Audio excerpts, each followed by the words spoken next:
My name is Jason Prasad. I'm a research scientist here at NARI attached to the Horticultural Department.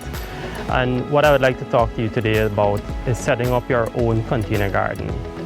Now, as we talked previously in one of the videos before, a container gardening is an excellent way of growing your own fruits and vegetables at home in the convenience of containers that are easily accessible, and we can reuse old containers to make better use of them. Now, in this video, we'll go into depth into how you will prepare your containers, the type of containers to select for your different crops, and how to prepare a proper or adequate growing mixture or potting mixture to grow your vegetables. Without further ado, let me take you through how to select your different containers. So, in selecting your containers for container gardening, you want to pay attention to the type of crop that you're growing, and therefore your size of container to use will be highly dependent on the type of crops that you're growing. So if you're going to grow something as small as a lettuce, then you can have a container with a diameter of about 6 to 8 inches, and that'll be sufficient enough to carry that crop. But if you're growing something as large as a pepper or a broccoli, cauliflower, then you will need a larger container with about a 12-inch diameter to a 14-inch diameter that'll be able to sustain that crop. Now, containers can range from a whole host of different things, from recycled bottles to tires to crates to bags. You know, any sort of containers that we have at home can be used for container gardening. It's just repurposing old containers for that purpose. When it comes to selecting or preparing our potting mixture, this is where it's very crucial that we need to take into consideration what we're putting into this potting mixture. Our potting mixture needs to be a friable or very loose mix that is highly nutritious, so that they'll be able to supply the plant with the adequate nutrients that you'll need to carry through the period of time. Because remember, for container gardening, we will try to do an organic approach, or as close as possible to an organic approach, where we will not apply synthetic fertilizers and pesticides. So therefore, the plant relies heavily on the potting mixture that we will prepare.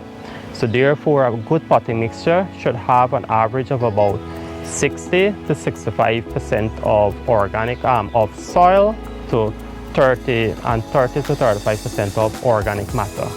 Now, our soil can be taken from anywhere in the garden that it has nice loose soil, and our organic matter can range from things like our compost, our pen manure, chicken litter, paddy shell, burnt and fresh, decomposed cocoa peat. So many range of different organic matters that we can use. The goal is therefore to have an adequate mix that yet again could supply the plant with the adequate nutrition that we need for the growth cycle of the plant. So let's go straight into how we prepare this container. My name is Dan Shamram. So I'm a research technician here at NARI. And now I'll be going into the practical demonstration of how to fill the pots. So here we have some stones, we have the soil, we have the pots. So the first thing is to select your pots. So we have some containers here. This is a 5-gallon oil jar.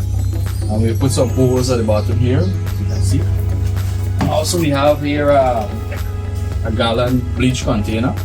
And we have a 2-liter bottle here. We put holes at the bottom, right? The next thing we need here is the soil. We have some garden soil here, about 70% garden soil, and we have some organic matter. We have vermis compost and paddy shell, paddy husk. We also have some stones for the bottom here, right? So I'm now going to demonstrate how we're going to fill these pots. So we have the pots here. We're going to put them. We're going to add the stone to the bottom, and this is our drainage layer, so that the soil doesn't become compact. The water is going to flow out.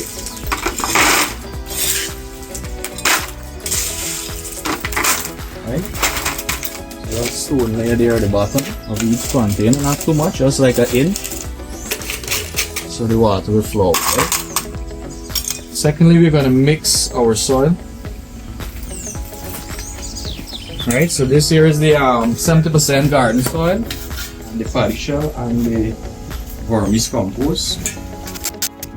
It's good enough there. Now you're going to fill the pots. You're just going to add them.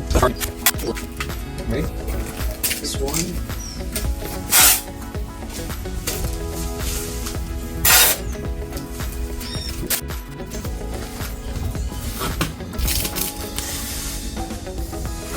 So our pots are filled now. We're just gonna activate the soil with some water. You're just gonna slightly moist the soil. Make sure you have a good drainage. You're gonna see water is gonna drain down to soak the soil. We're gonna soak everything thoroughly. Allow it to drain for a couple seconds.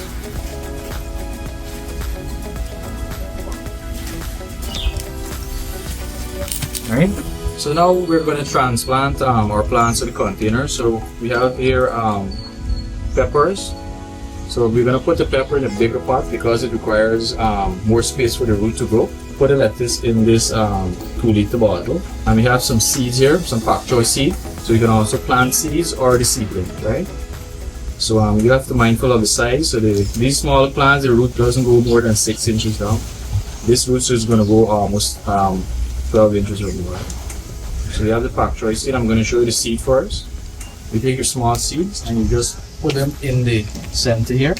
You're not going to send it down too deep, just below the surface. And you just cover it with the soil. In terms of the seedling, now we're going to dig a small hole here in the soil. We put our seedling down, not too deep, not too shallow. And we're gonna press the soil around, make sure it's firm so the roots are closed. You don't want any space there, because air space can cause the roots to rot there and stuff. And this one is a lettuce. Just make a hole, not too deep. Make sure the root is in. Fill the soil around, squeeze it around. And that's it. So you have here seed and also transplant of seedling in pots.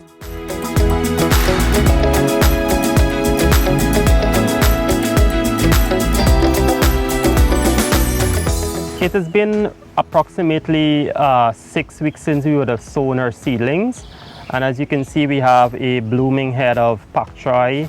We have a nice lettuce coming there, and our peppers are starting to fruit and flower. So this just goes to show you that selecting the correct container for your crop type and making a nice, healthy, adequate potting mixture can yield wonderful results for your container gardening. And all of these plants were produced organically. We did not use any fertilizers, any pesticides. It's just a little care and attention put into these to produce what we have here. So therefore, once you repeat or copy what it is that we would have done in this video, you can also produce a wonderful kitchen garden with using containers that you have disposed at home. Thank you. For more information on container gardening and how you can start your container gardening, you feel free to contact NARI's communication department on telephone number 701-6670 or on our website nari.org.gy.